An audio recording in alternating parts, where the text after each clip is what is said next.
ಈ ಸಿನಿಮಾ ರಶ್ಮಿಯವರು ಹೇಳ್ದಂಗೆ ದೊಡ್ಡ ಮಟ್ಟದಲ್ಲಿ ಯಶಸ್ಸನ್ನು ತಂದುಕೊಡ್ಲಿ. ಹಾಗೆ ಕನ್ನಡ ಚಿತ್ರರಂಗದಲ್ಲಿ ಇವತ್ತು ಭಾಳ ಹೊಸ ಪ್ರತಿಭೆಗಳು ಬರ್ತಾ ಇದ್ದಾವೆ.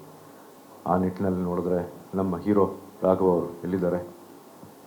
ತುಂಬ ಚೆನ್ನಾಗಿ ಕಾಣ್ತಿರೋ ಸ್ಕ್ರೀನ್ ಮೇಲೆ, ಆಲ್ ದ ವೆರಿ ಬೆಸ್ಟ್. ಹಾಗೆ ನಮ್ಮ ನಾಯಕ ನಟಿ, ಆಲ್ ದ ವೆರಿ ಬೆಸ್ಟ್ ನಿಮಗೂ. ಹಾಗೆ ನಮ್ಮ ನಿರ್ದೇಶಕರು, ಹಾಯ್, ನಿಮಗೂ all the very best. Trailer ತುಂಬ ಚೆನ್ನಾಗಿ ಕಾಣ್ತಾ ಇದೆ. ಎಲ್ಲ ಒಂದು ಕಾಂತಾರ ಫೀಲ್ ಬರ್ತಾ ಇದೆ ಸಿನಿಮಾದಲ್ಲಿ. ತುಂಬ ಚೆನ್ನಾಗಿ ಮಾಡಿದ್ದೀರಾ. ಈ ವೇದಿಕೆ ಮೇಲೆ ಒಂದನ್ನು ತುಂಬ ನಮ್ಮ ಗೌಡ್ರಲ್ಲಿ ಒಂದು ವಿನಂತಿ ಸರ್. ಇವತ್ತು ನಮ್ಮ ಎಲ್ಲ ಕನ್ನಡಿಗರುಗಳು ನಾನು ಕೇಳ್ಕೊಳ್ಳೋದು ಒಂದೇನೆಂದರೆ, ಇವತ್ತು ನಮ್ಮ ನಾಡಿನಲ್ಲಿ ನಮ್ಮ ಭಾಷೆಗೆ ನಾವು ಹೋರಾಡಬೇಕಾಗಿರುವಂಥ ಪರಿಸ್ಥಿತಿ ಬಂದ್ಬಿಟ್ಟಿದೆ. ಇವತ್ತು ಕನ್ನಡ ಇಂಡಸ್ಟ್ರಿಗೆ ನಮಗೆ ಹೆಂಗಾಗ್ಬಿಟ್ಟಿದೆ ಅಂದರೆ, ಪ್ರತಿಯೊಬ್ಬರೂ ಬೇರೆ ಲ್ಯಾಂಗ್ವೇಜಲ್ಲಿ ಒಬ್ಬ ದೊಡ್ಡ ಸ್ಟಾರ್ ಸಿನಿಮಾ ಬರ್ತಾ ಇದೆ ಅಂತ ಪ್ರತಿಯೊಬ್ಬರಿಗೂ ಗೊತ್ತು. ಮುಂದಿನ ತಿಂಗಳು ಒಂದು ದೊಡ್ಡ ಸ್ಟಾರ್ ಸಿನಿಮಾ ರಿಲೀಸ್ ಆಗ್ತಾ ಇದೆ. ಆ ದೊಡ್ಡ ಸ್ಟಾರ್ ಸಿನಿಮಾ ರಿಲೀಸ್ ಆಗ್ತಾ ಇದೆ ಅಂದಾಗ ಕನ್ನಡ ಚಿತ್ರರಂಗನ ಕನ್ನಡ ಸಿನಿಮಾನ ಎತ್ತಿ ಲಾಸ್ಟ್ಗೆ ಇಟ್ಬಿಡ್ತಾರೆ. ಥಿಯೇಟ್ರ್ಗಳು ಕೊಡೋದಿಲ್ಲ.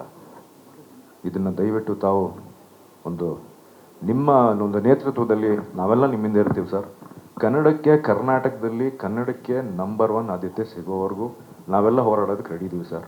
ಇವತ್ತು ಯಾರೋ ಒಬ್ಬ ಇನ್ನೊಬ್ಬ ಬರ್ತಾನೆ ಬೇರೆ ಇಂಡಸ್ಟ್ರಿಯಿಂದ, ಅವ್ನು ಬಂದು ಕರ್ನಾಟಕದಲ್ಲಿ ಅಪ್ಪರ್ಸ್ಕೊತಾನೆ. ನಮಗೆ ಯಾರಿಗೂ ಥಿಯೇಟ್ರ್ ಕೊಡ್ತಾ ಇಲ್ಲ. ಇವತ್ತು ಅದೊಂದು ಆಗಿರೋ ಒಂದು ದೊಡ್ಡ ಸಮಸ್ಯೆ. ಆಮೇಲೆ ಏನಂದರೆ, ಒಂದು ಹೊಸ ಸಿನಿಮಾ ಕನ್ನಡಕ್ಕೆ ಬರ್ತಾ ಇದೆ, ಇಲ್ಲ ರೀ ಆ ಹೀರೋ ಸಿನಿಮಾ ಬರ್ತಾ ಇದೆ, ಈ ಹೀರೋ ಸಿನಿಮಾ ಬರ್ತಾ ಇದೆ ಅಂತ ನಮ್ಮನ್ನು ಸೈಡ್ ಲೈನ್ ಮಾಡ್ತಾ ಇದ್ದಾರೆ.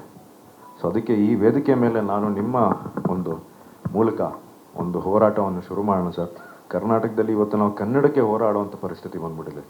ಮುಂಚೆ ಅಣ್ಣವ್ರ ಸಿನಿಮಾ ಅಂದಿದ್ರೆ ಬೇರೆ ಇಂಡಸ್ಟ್ರಿ ಎಲ್ಲ ಗಡ ಗಡ ಗಡ ಗಡ ನಡ್ಗೋರು, ಅಯ್ಯೋ ಅಣ್ಣವ್ರ ಸಿನಿಮಾ ಬರ್ತಾ ಇದೆ ಅಂತ. ಇವತ್ತು ಕನ್ನಡ ಸಿನಿಮಾ ಅಂದರೆ ಅವ್ರಿಗೆಲ್ಲ ಒಂಥರ ಕ್ಯಾರೆ ಅನ್ನೋಂಗೆ ಆಗ್ಬಿಟ್ಟಿದ್ದಾರೆ. ಕರ್ನಾಟಕ ನಮ್ಮದು ಅನ್ನೋಂಗೆ ಆಗ್ಬಿಟ್ಟಿದೆ ಇವತ್ತು. ಅದಕ್ಕೆ ನಾನು ಪ್ರತಿಯೊಬ್ಬರಲ್ಲೂ ನಾನು ಕೇಳ್ಕೊಳ್ಳೋದೇನೆಂದರೆ, ಹೊಸ ಪ್ರತಿಭೆಗಳಿಗೆ ಈ ಥರ ಬಂದಾಗ ದಯವಿಟ್ಟು ಯಾರೇ ಇರ್ಬೋದು ಅವ್ರಿಗೆ ಎನ್ಕರೇಜ್ ಮಾಡಿ.